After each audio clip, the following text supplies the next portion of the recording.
Hey, welcome guys. In this video we're doing an unboxing of the Fire TV Cube by Amazon, which is supporting the AI assistant out of the box.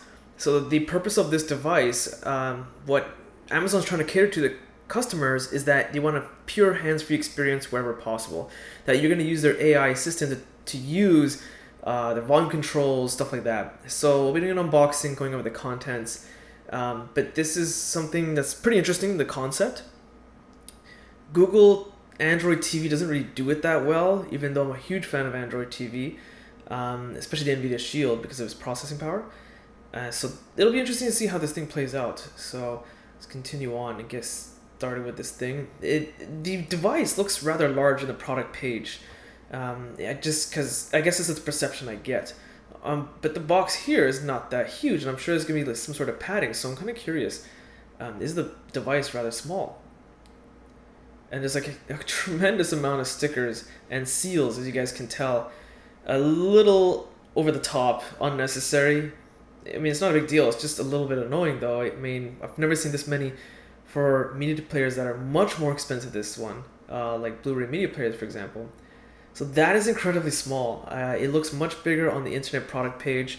This is quite small. Fits in the hand.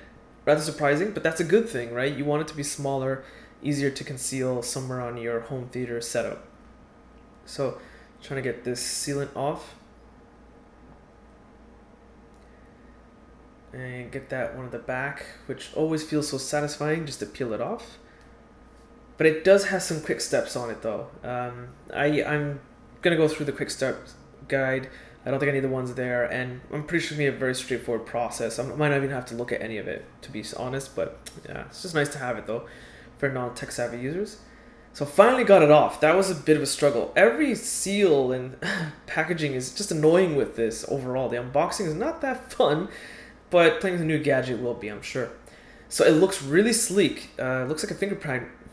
It looks like a fingerprint magnet right off the bat, but not a big deal because it should be housed in your home theater setup. So just whatever. Go over some documentation, which is always fun, right? Sure, why not? This one looks to be what's in the box and a quick setup guide kind of explaining what the buttons do on the remote control, the device itself. This one looks to be commands you can issue to the AI assistant. So just some examples, not all of them of course.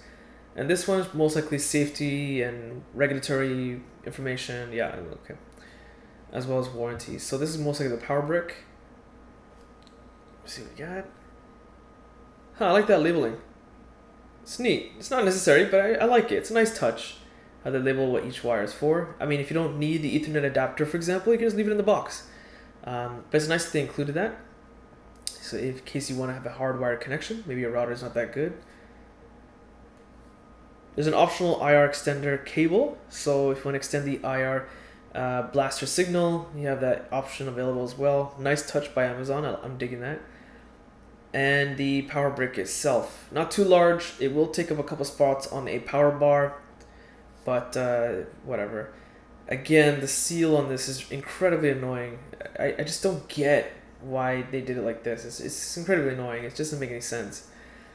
It's not like the super high-end expensive device that is difficult to afford, right? But yeah, there looks to be some more sealant there that hasn't come off. And there's no flap sticking out for me to just peel it off easily. This is by far one of the most annoying unboxing that I've done. Can I just put that out there for you guys on the internet? Just want to mention that. It's incredibly annoying. I just don't understand. It's not even that expensive of a media player, which is the more odd part of this all. I'm just going to give up and leave that to the side. I'll struggle with it later. And lastly, we have the remote control. Let's get that out of there. And another peel, take off yet again. It's not that comfortable. It's very flat. I mean, I like how the buttons feel close to each other. I do like that. That's always the most important part of a remote control, but it's not that comfortable. But again, this is majority hands-free device. At least that's what Amazon wants. So if you guys found this video useful, be sure to check out the review. The link is in the video description, as well as my social links. Be sure to hit that like button, subscribe, and thanks for watching.